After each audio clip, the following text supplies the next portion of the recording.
So, I think I was a bit late on the Supergiant train. I mean, I didn't discover them a week ago or anything, but Pyre was my first, not Bastion. I played Pyre on the recommendation of one of my friends, and absolutely loved the characters, gameplay and story, and then went back to play Transistor after the fact, which I also loved. Not as much as Pyre, but I still really enjoyed it. Then, I saw this trailer, and as a massive fan of both Supergiant games and roguelikes, I was extremely excited. Now, I didn't play Hades while it was in development. I figured I'd probably enjoy the game more if I let the game be finished before I started playing it. That way I'd have all the content at once instead of it being drip-fed to me. And let me tell you, I played the shit out of this game. From getting every achievement on Steam, to beating the 32 heat challenge, to maxing out every aspect of every weapon and more. I mean, the game almost felt like it was designed for me. It's from one of my favourite developers, it has amazing characters that I loved interacting with, great gameplay in one of my favourite styles, incredible music, and Supergiant Games' beautiful art. But I'm getting ahead of myself. I'm not just here to talk about Hades, so let's turn back time to 2011. Community's third season had just dropped, Neptune has completed its first ever orbit after its discovery, Minecraft has officially released, and everyone's favourite isometric, fantasy-themed action role-playing game developed by a team founded by ex-EA developers, working with an incredible composer and a man with a beautiful voice, Bastion, was released.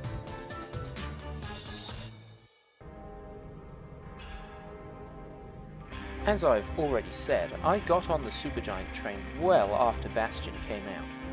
Bastion was actually the last Supergiant game I played, back in January of 2021.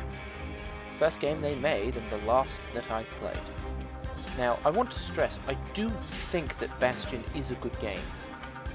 However, I also think that it's quite clear it's the first game that Supergiant Games ever made. Not that it's bad, it's just simpler and less polished than some of their later entries. The story is pretty basic and the gameplay is just fine. There is, however, one specific scene that I want to talk about that makes this game memorable, to me at least. Right at the end of the game, Zia gets kidnapped by the Ura. In response, the kid starts wrecking ass through the Ura's territory, for which the Ura blames Zolf. This leads to the kid walking in on the Ura forces, kicking the ever-loving shit out of Zolf, which leads the player to a choice. Leave Zolf to die, or leave your weapon behind. If you choose to help Zolf, you carry him through squadrons of Ura archers, who initially open fire on the pair, but ultimately cease fire and watch in silence as the kid carries Zolf back to the Bastion. With Bastion out and about, Supergiant began looking towards their second game, one eerily similar to the first, everyone's favourite isometric sci-fi themed action role-playing game developed by a team founded by ex-EA developers, working with an incredible composer and a man with a beautiful voice, Transistor.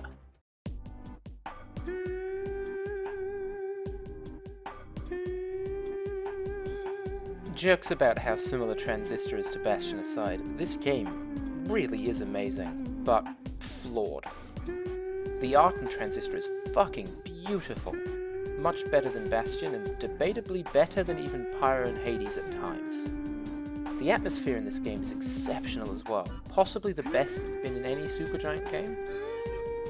They managed to absolutely nail the feeling of storming through a cold and robotic city. This is helped massively by the music.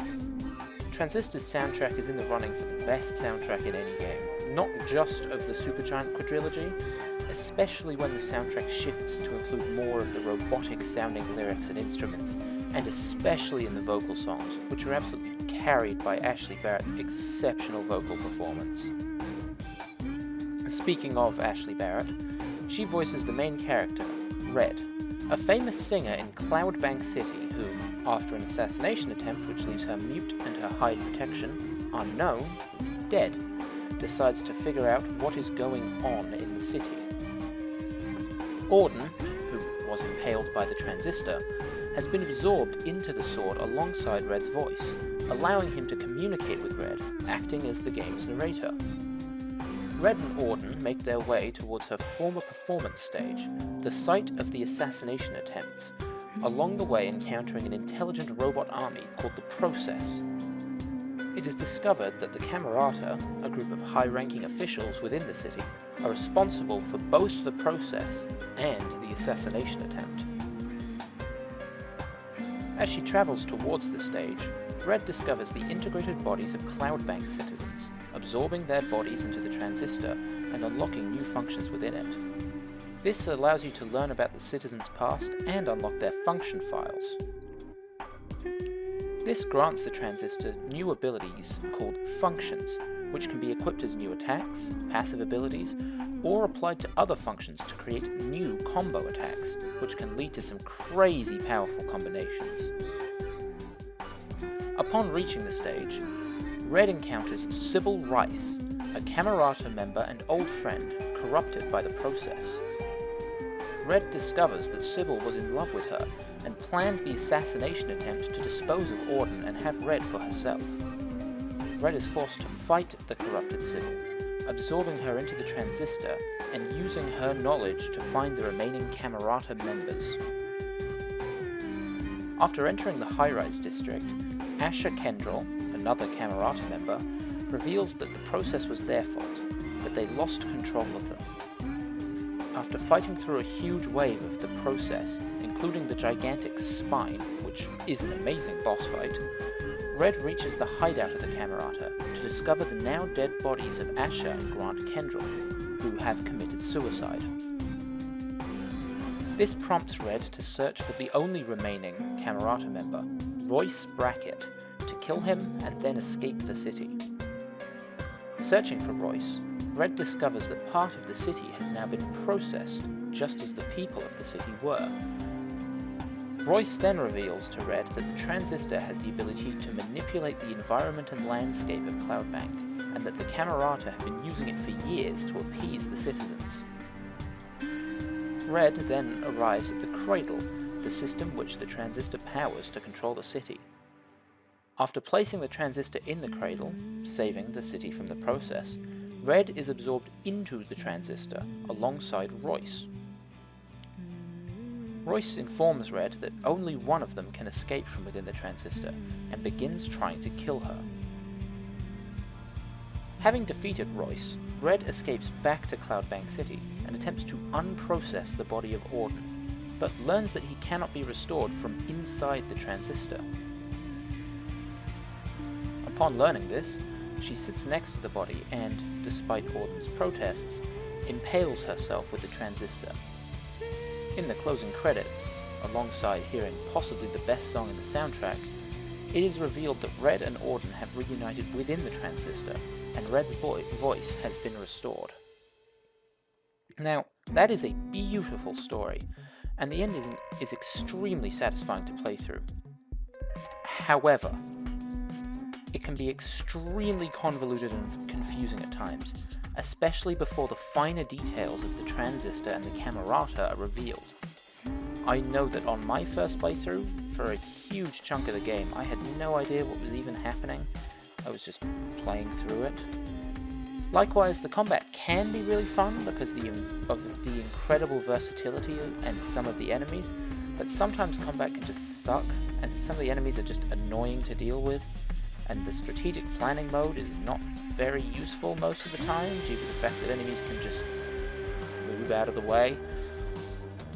Again, I'd like to stress that I love this game. I love all Supergiant games. I think Transistor is an improvement on Bastion. I find the story more interesting and the characters more compelling and the combat more fun, but this is before Supergiant started getting really experimentative with their games. Speaking of experimentative, we get to perhaps Supergiant's most controversial game, which might also be my favourite. Everyone's favourite religious basketball visual novel game, Pyre.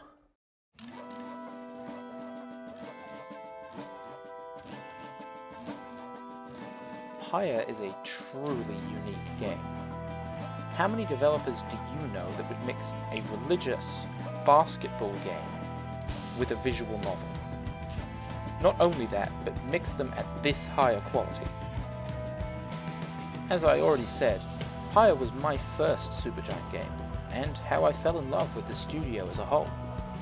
The artwork, characters, story and lore just had me so gripped, and despite it not being the most popular opinion, I was, and still am, a massive fan of the gameplay as well.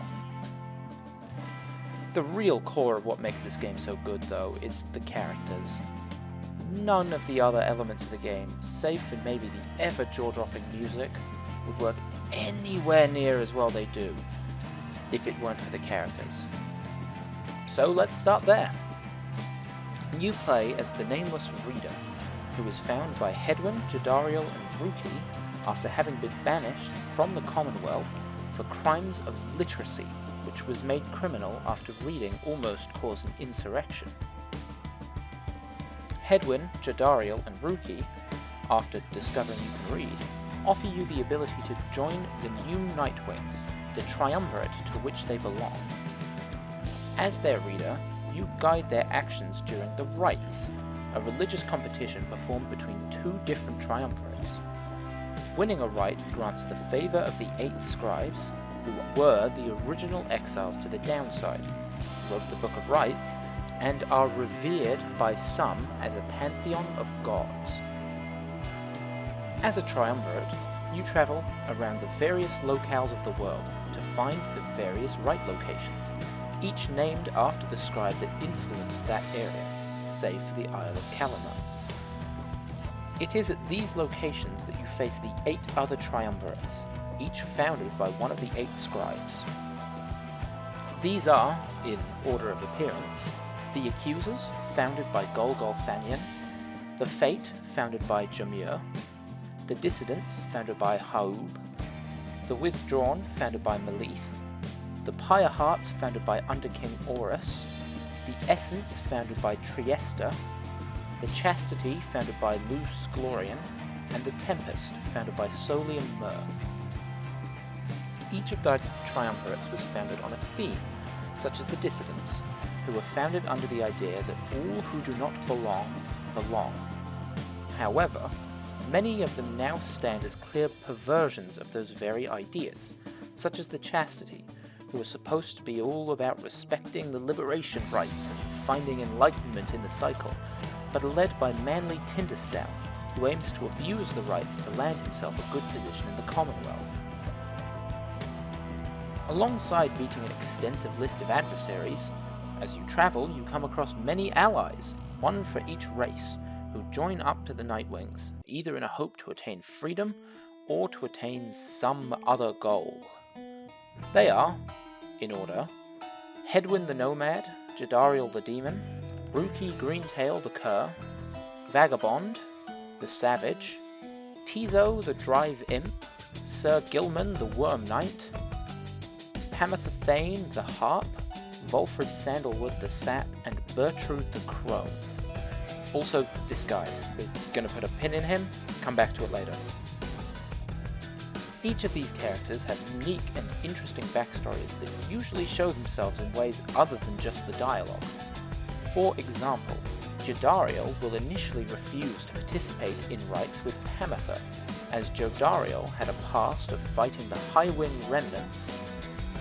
Likewise, Pamitha will attempt to talk things through with her sister, Tamitha, anytime the player fights the Essence, and, if the player fights the Essence in a liberation rite, will beg the player to let them win so her sister can go home, as Tamitha's banishment is Pamitha's fault. Similarly, each of the triumvirates, or the leaders thereof, have their own backstories and stories. As I already said, manly Tinderstaff aims to abuse the rites in order to gain a high position in the Commonwealth, but each of the other leaders have their own stories too. Lendl the Liar holds a huge grudge against the Nightwings, especially Tizo. If you fight him in the rites enough times, it becomes clear that he faced Aurelek, putting another pin in that and coming back to it later, in a liberation rite, Antizo scored the extinguishing blow against his Pyre, resulting in the loss of his freedom. Albert Oldheart has a much nicer backstory throughout the game. Each time you interact with the Fate, after Gay joins the party, she expresses a great interest in Albert, attempting to befriend him. If, at the end of the game, Gay and Albert are not separated, they reunite and go on to be extremely close. Jumping all the way back to the rites as a concept, to win the rites you need to be the first to snuff your adversary's pyre, a religious fire from which the game draws its name. To snuff the pyre, you need to reduce the pyre's health to 0, either by throwing the celestial orb, which is generated when the 8 scribe stars align above an aforementioned celestial landmark, into the pyre, or by diving into the pyre whilst holding the celestial orb, which banishes whoever dove into the pyre. The damage of the celestial orb is determined by a character's glory, which generally gets smaller the faster a character is. When entering a rite, you may select exactly 3 members of the Nightwings, each with their own abilities, strengths, and upgrade paths, which allows a huge amount of customization, including equipping your participants with special trinkets. Now, as a base, you have a number of tools to skirmish over the orb. Each of the races has a defensive aura of various size, which recedes when you grasp the orb. The size of the aura depends on the character's presence. As a general rule, the presence gets smaller the more offensive a character is. In order to steal the orb from your opponent, every race gets a unique ability to cast their aura, generally emitting some kind of projectile. Anyone hit by an aura, casted or defensive, is temporarily banished. The time of banishment is determined by a character's hope. The hope of the banished, not the banishing. Each character also has a quickness value, which, unbelievably, determines how quick they are. In order to help get the orb into the pyre, each character is equipped with a variant on a sprint and on a jump, with certain characters having special movement abilities. My personal favourites are Gay, who gets a sprint with acceleration, Tizo, who can blink, and Ruki, who's exceptionally quick, and Sergion, who is amazing in every way. Taking the pin out of Tariq, or the Lone Minstrel, it's time to talk about what he has to offer. He grants you, among other things, the Beyonder Crystal, which allows for performing practice rites, including character-specific challenges, called Scribe Trials, which grant special talismans derived from the scribes and grant a specific race a unique buff to their abilities. For example, Ha'ub's wings cause the flutter and zip abilities to consume less stamina, usable by imps exclusively. Tariq also leads the Nightwings in the direction of Big Bertrude's, who upgrades the Black Wagon to cross the Sea of Solus, and towards Evolfred Sandalwood, a fellow exile and leader of the Nightwings, who has a great plan to take down the Commonwealth. The plan involves ensuring that the Nightwings are liberated, such that they can meet up out of exile and cause an open revolt, hoping to fix the tyrannical nature of the Commonwealth. Speaking of liberation, and of Tariq, liberation is earned through a special Liberation Rite, which occurs atop Mount Elodiel at the Fall of Solium, only at the end of each cycle. The first cycle ends once the player has faced every triumvirate, save for the Tempers, who the player will face in their first Liberation Rite. Regardless of your performance in the normal rites, the Nightwings always take part in the Liberation Rites, as they are the triumvirate to which all others are compared. This grants the Nightwings the unique ability to influence who they will face in a Liberation Rite, as whichever triumvirate has won the most rites will get the opportunity to freedom. As part of the Liberation Rite, Tariq will meet up with Celeste to watch over the Liberation Rites and sing Never to Return, a song taking a unique form dependent on the opposing triumvirate. As the Liberation Rite starts, each triumvirate selects who they will anoint to gain freedom. The opposition will always select their leader, but you may select any of your 3 highest level exiles. Now, this offers a pretty difficult decision because your most used exiles will likely be your favorites, the ones you've spent the most time with, or are best at using in the rites, and now you have to choose to let them go. And they really do go. If you release Ruki in the first rite, you can't interact with him ever again. It's a difficult decision because you really want these characters to attain freedom, but you also have to lose the characters if they do. The other blockade to freedom is, believe it or not, your opposition. These ain't no bitch-ass rights. Not only is your opponent fighting at their maximum strength, but once their Pyre is significantly snuffed, they gain a power boost to make the conflict more interesting. For example, the Essence start halfway down the field instead of right at the edge, which is especially difficult to deal with given the ability of Harps to fly. Chances are you will win your first Liberation Rite, and most rites, because they're not too challenging, even when you're using the Titan Stars, which is the game's form of optional difficulty scale. So you win. You let a character gain their freedom, gain the ability to fly between right locations, and then the cycle repeats, and you let another character go, and so on and so forth. As you let more characters be free, the chance of the plan succeeding increases, and their endings will change, up until you meet one character, the aforementioned Aurelek. Aurelek was a member of the original Nightwings, alongside Tizo and Volfred. Aurelek hates Volfred and the Nightwings, forming the true Nightwings Triumvirate, who will always replace your opponents in the last Liberation Rite. Through interaction, it becomes clear that Aurelek was due for freedom, but betrayed by Arisa, another member of the original Nightwings, who pushed him off of Mount Elodio in an attempt to claim freedom for herself, but ended up annihilated by the Shimmer Pool due to not earning her freedom. Aurelek believes that Volfred schemed his downfall as a part of his great plan to take down the Commonwealth, which is the reason for his hating Volfred. Regardless of the outcome of the final Liberation Rite, the player gets to choose the final person to be liberated from Aurelek, the Anointed Exile, and the Reader, who previously was unable to fight for freedom on account of being heavily crippled. Once the final Liberation Rite has finished, the cycle of rites is broken, and everyone still within the downside will remain there for their lifetimes.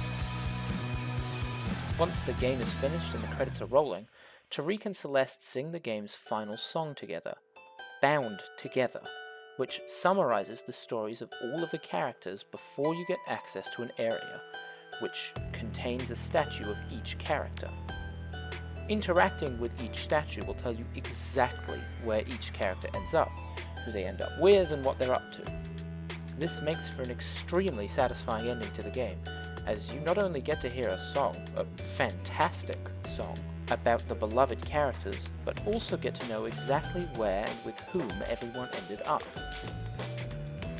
A lot of people aren't huge fans of the religious basketball, but I think all of the mechanics add just enough complexity to the rites to end up with a really fun experience. Pyre is such a unique and polished game, but it comes nowhere close to Supergiant's most polished game. Not quite as unique, but still special within its genre. Everyone's favourite indie roguelike action dungeon crawler video game. Actually, that's still a shitload of games.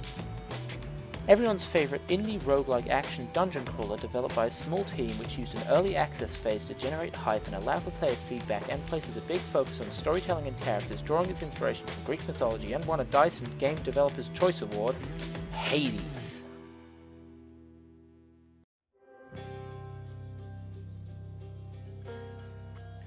So, Hades isn't anywhere near as unique as Pyre, but that doesn't mean by any means that it isn't as good. Now, as I've already said and shown, I'm a huge fan of roguelikes, and when I heard about Hades, which takes the normal concept of a roguelike and adds a consistent running narrative which progresses almost without the need to win a run, I was, again, as already said, extremely excited. The fact that you don't need to win runs to progress most of the story stops a lot of the frustration of having a bad run. Ultimately, it doesn't matter that much whether you win or not, although winning is certainly preferable. Likewise, this makes a much better sense of progression, as it always feels like you're unlocking something, whether that be a character's backstory or a new weapon. This is something that Supergiant allegedly learned from Pyre. Apparently, part of their intentions with Pyre was adding all these branching narratives that make people want to go back and explore, but the unfortunate truth is that Pyre's design makes that extremely hard.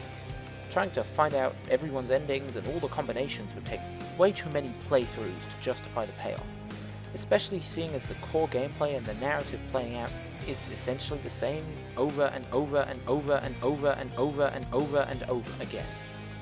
This effect isn't so present in Hades, as you need to do many runs to progress the main story anyways. This makes the side stories much easier to explore by playing the game over and over and over and over and over again.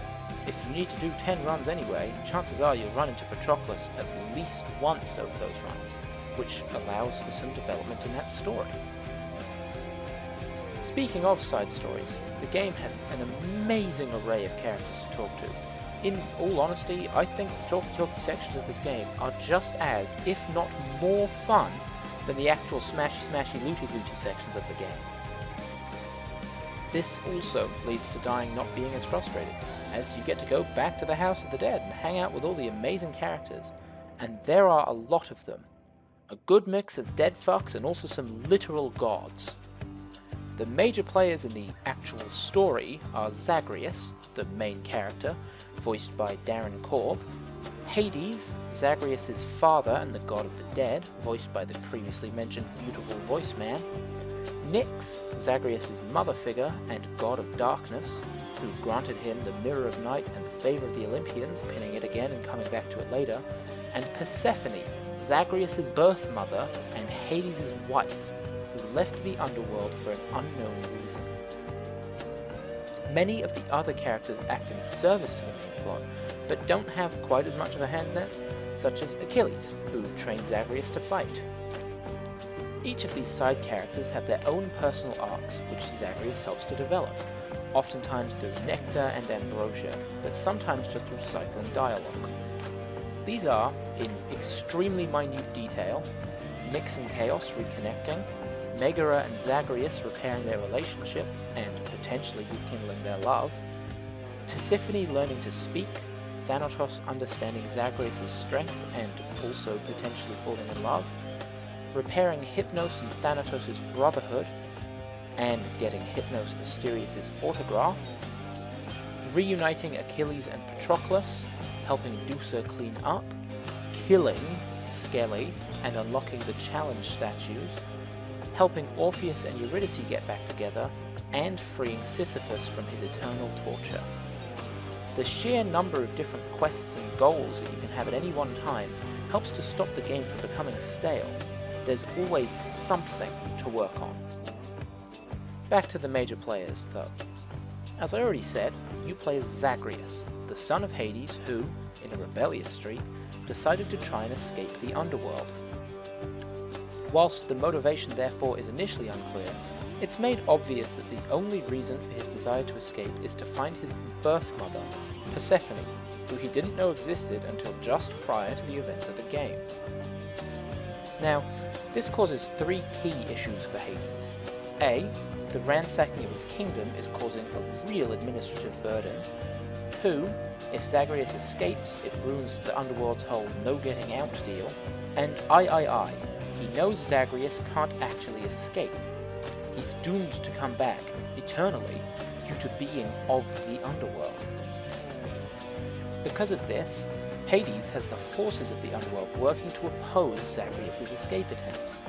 These forces make up the bulk of the enemies you fight in the game, the trash enemies, if you will. Alongside general sinners, normal people, and saints are the mini-bosses, which are generally just powerful variants of the trash mobs, and the bosses, who are specific people hired by Hades to protect the passageway out of each zone.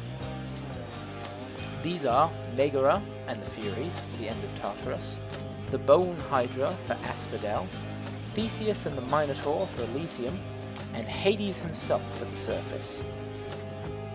These bosses range from complete fucking pushovers to extremely challenging fights, especially with the extreme measures changes. Again, pinning it for later. Now, we're about 1,000 words into the Hades section, so I guess it's time to talk about the actual gameplay. You start a run from the House of the Dead, Zagreus' home, at which point you may select a keepsake, a companion, and one of the 6 infernal arms. Keepsakes are unlocked by progressing your relationship with most characters in the game, and they grant you abilities based on who that character is. For example, the Harpy Feather Duster, provided by Duna, grants Urns a chance to have healing items within them. You may switch up your keepsake after each boss, provided you have unlocked the Keepsake Collection Regional upgrade at the House Contractor. Companions are unlocked by giving 6 specific characters ambrosia for the first time, which will require you having done their favour, the previously mentioned personal storylines each side character has. These characters are Megara, Thanatos, Skelly, Sisyphus, Dusa, and Achilles.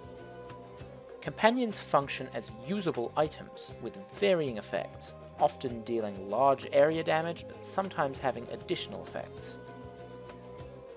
Finally, the Infernal Arms are the weapons in-game. There are 6 weapons you can unlock, each with a completely different playstyle and abilities. These are the Stygian Blade, the default weapon, which is just a fairly normal sword, the Eternal Spear, which does pointy attacks instead of slashing attacks, having longer range, and can do a charged up spinning attack, the Shield of Chaos, a shield which blocks attacks, can be thrown, and has a charged up launch attack, the Heart-Seeking Bow, a bow with a perfect attack window that can shoot a quick barrage of arrows, the Twin Fists of Malphon, which is a short-range, fast-attacking weapon with an uppercut attack, and the Adamant Rail, a fucking gun, which shoots bullets at medium range, and has a bomb attack. Each of these weapons then has a list of 3 unlockable aspects of the weapon. This is essentially the influence that the wielder of the weapon has upon the weapon's form, which grants it different abilities. By default, each weapon is in its aspect of Zagreus form, as Zagreus is the one wielding them, but using Titan Blood, obtained from the Furies and Hades, you can unlock or upgrade a weapon's aspects. The aspects of the weapon, for the most part, only slightly alter the weapon's playstyle, by granting buffs to certain actions or helping certain attacks chain better together. For this reason, I'm just going to shout out my favourite aspect of each weapon. For the sword, Poseidon's aspect is my favourite. It leans more towards a cast build centered gameplay, and I just realised that I have completely neglected to talk about casting this entire time. You know what? Putting another pin in. We'll get back to it when I'm done talking about the weapon aspects, alright? For the spear, my favourite aspect is Hades, which turns the spin attack into a spinning rush attack. For the shield, I'm a Chaos fan. Throwing lots of shields is great for status effect builds. For the bow, they're all kind of amazing, but I like the aspect of Chiron, which grants homing to the barrage attack, provided you hit an enemy with the main attack first. For the fists, I like Demeter. It's amazing with certain upgrades and can do insane damage in a really short time frame. And finally, I'm not a fan of the gun, but the aspect of Eris can have insane synergy with the right boons. Now, I'm afraid to say, dear viewer, that I've told a lie to you. For each weapon actually has 4 aspects. Zagreus' aspects, the aspects of the previous wielders, and the much more interesting aspects of the wielders to be, coming from myths, folklores, and religions from all over the world. These aspects have completely different playstyles from the normal weapons, down even to having separate upgrades. These aspects are the aspect of Guan Yu for the spear, named after the Chinese military general who became deified after his actions in the Han Dynasty and the Three Kingdoms period. The aspect of Arthur for the sword, named after Excalibur and drawn from the Arthurian legends of the 12th century. The aspect of Beowulf for the shield, named after the Old English epic Beowulf. The aspect of Rama for the bow, named after the Hindu deity of chivalry and virtue. The aspect of Lucifer for the gun, which is named after Lucifer, the angel of betrayal from the Old Testament. And the aspect of Gilgamesh for the fist, named after the leader in Civilization 6. Oh, sorry, it's actually based off the ancient Mesopotamian mythology. My mistake. These hidden aspects are a fantastic addition to the game, as they not only add completely unique playstyles to each weapon, but also add a nod to the many other legends and religions around the world, which usually would not be represented in gaming stories. It's good stuff. Most of these aspects are my actual favourites for each weapon. I love the aspect of Arthur's extremely slow but heavy-hitting style and its special AoE slowdown effect. I love the aspect of Guan Yu's trade-off, where you get less health but the ability to heal. I love the aspect of Gilgamesh's extremely quick and in the enemy's face style, alongside its unique debuff. I love how the aspect of Beowulf is just a better aspect of Hera. I love the aspect of Rama's slower but higher damage approach to the bow and ability to inflict massive room damage, with some setup. I despise the aspect of Lucifer. Taking the pin now out of casting, I'll briefly discuss how combat works using the weapons, on keyboard controls. You have the weapon's primary attack, bound to the left mouse button, which performs what would be considered the weapon's normal ability. Swing the sword, shoot the bow, stab the spear. You get the idea. Then you have the weapon's special attack, which I rebound to mouse button 4 and cannot remember the default binding for. This is the weapon's extra ability: slam the sword, fan the hammer the bow, launch the bomb. Then you have your cast ability, bound to right mouse button by default. This uses a resource called Bloodstones. At base, you have one Bloodstone, which you'll need to recollect every time you cast. This is, often, a higher burst damage option, but can be quite limited due to having few Bloodstones. That's where the Olympians and their boons come in, so it's about time we unpinned them. Boons are one of the many types of rune rewards in Hades. As I said, Nyx has reached out to the gods of Olympus, who each will offer their favour to Zagreus to help him escape the underworld, initially under the guise of trying to join them on Olympus. Each god has a theme and a status effect, which is based on their dominion. To very, very quickly breeze through what they offer. Aphrodite boons give the highest percentage damage up and inflict weak, as well as some survivability bonuses. Ares boons give no percentage damage up, but inflict doom and offer blade rifts. Artemis boons offer the lowest percentage damage up, but grant crit options and the marked status effect, and often boost casting power. Athena boons offer moderate percentage damage ups and deflect enemy attacks, and can inflict the exposed status effect. Demeter offers moderate percentage damage ups and the chill status effect, and improved healing. Dionysus offers no percentage damage ups, but gives the hungover status effect, festive fog, and survivability buffs.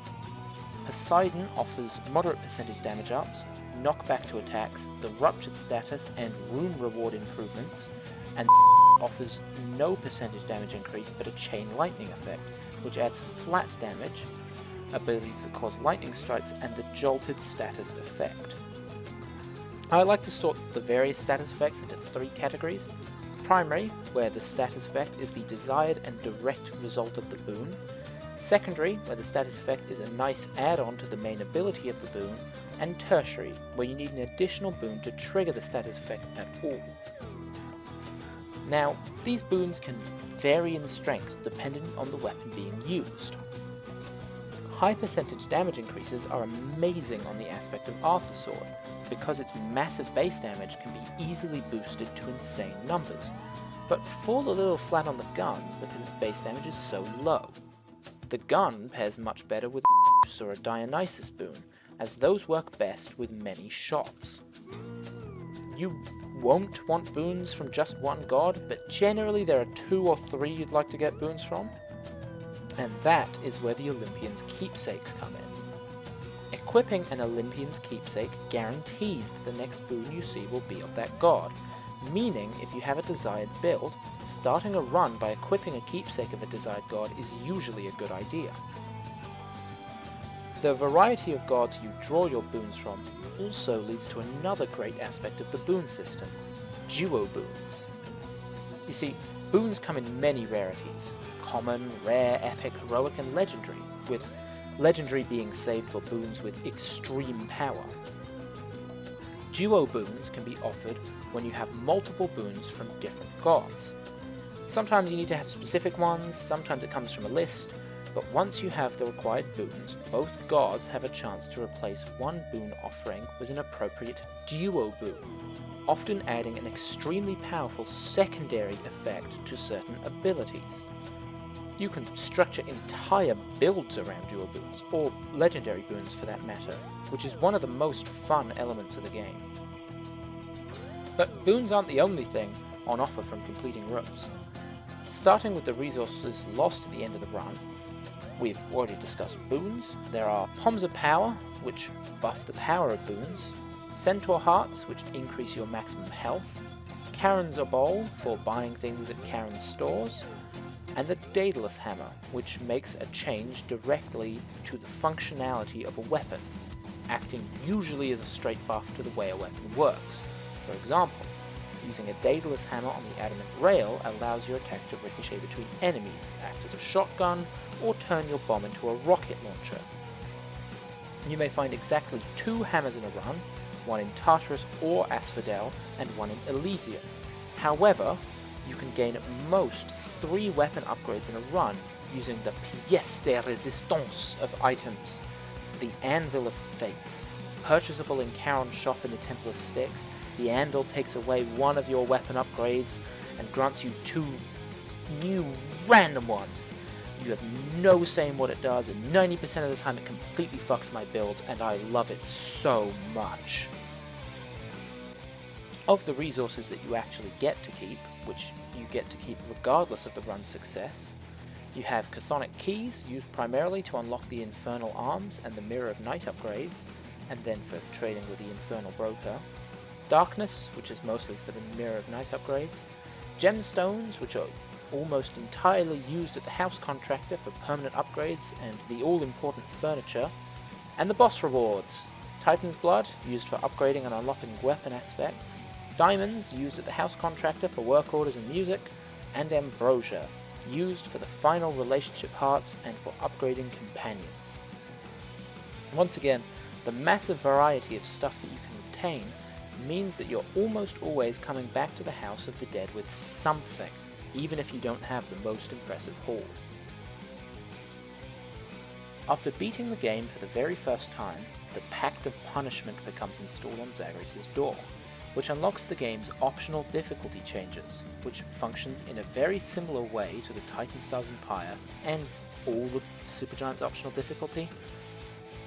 The main difference is that, while in Bastion, Transistor, and Pyre, you only get extra experience, in Hades, the Pact of Punishment grants you the ability to loot extra boss drops from each boss, massively increasing the ability to farm for the boss drops. Once again, I love the ability to choose how you want to make the game more difficult, rather than just increasing the health and damage.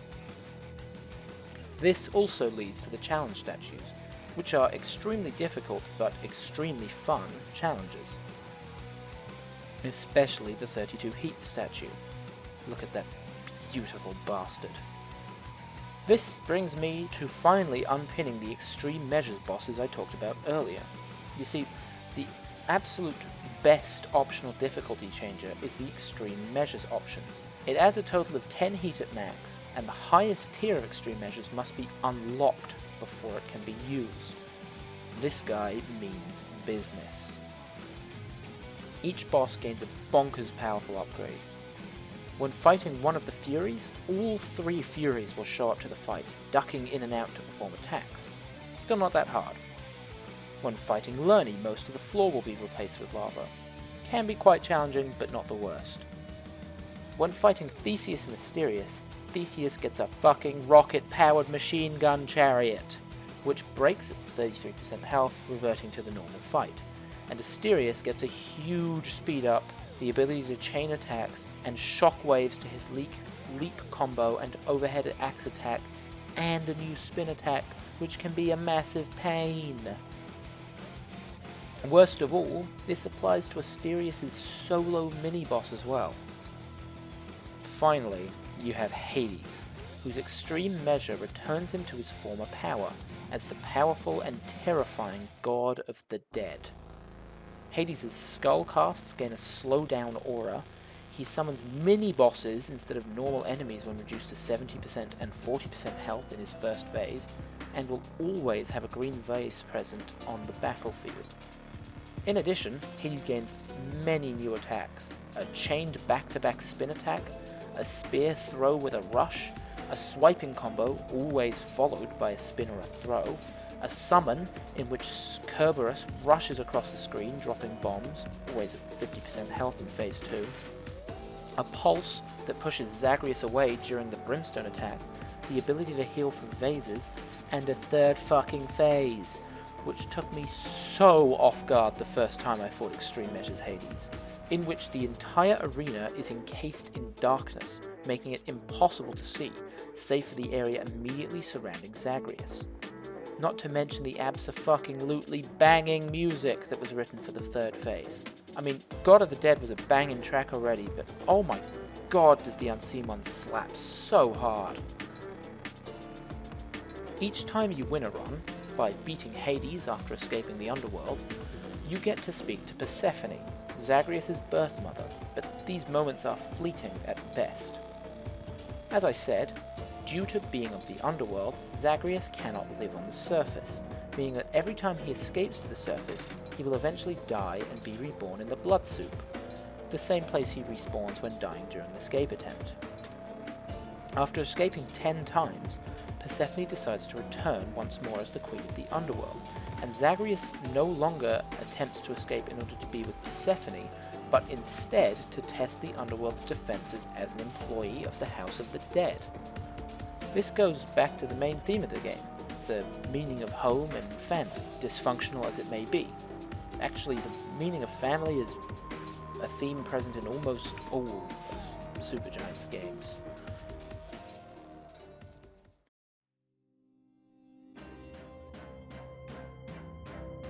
So it turns out I had a lot to say about Supergiant games.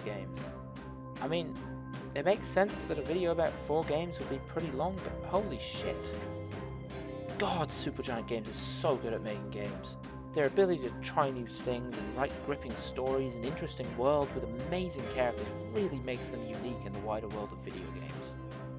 In a world where it seems that every new release is just an open world survival crafter, it's really refreshing to have something so different and beautiful. I know I sort of glossed over it, but part of what makes all of these games amazing is the incredible art and beautiful music. Really, there's so much talent and effort that goes into all of them. I kind of felt like those things spoke for themselves, so I didn't really feel the need to place that much emphasis on them. I am so excited for any future games that Supergiant are working on. Maybe for a 2023 release? Anyway, that's about all I have to say about Supergiant Games, and my underworld really needs to be flared. So, yeah. Goodbye.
Thank you.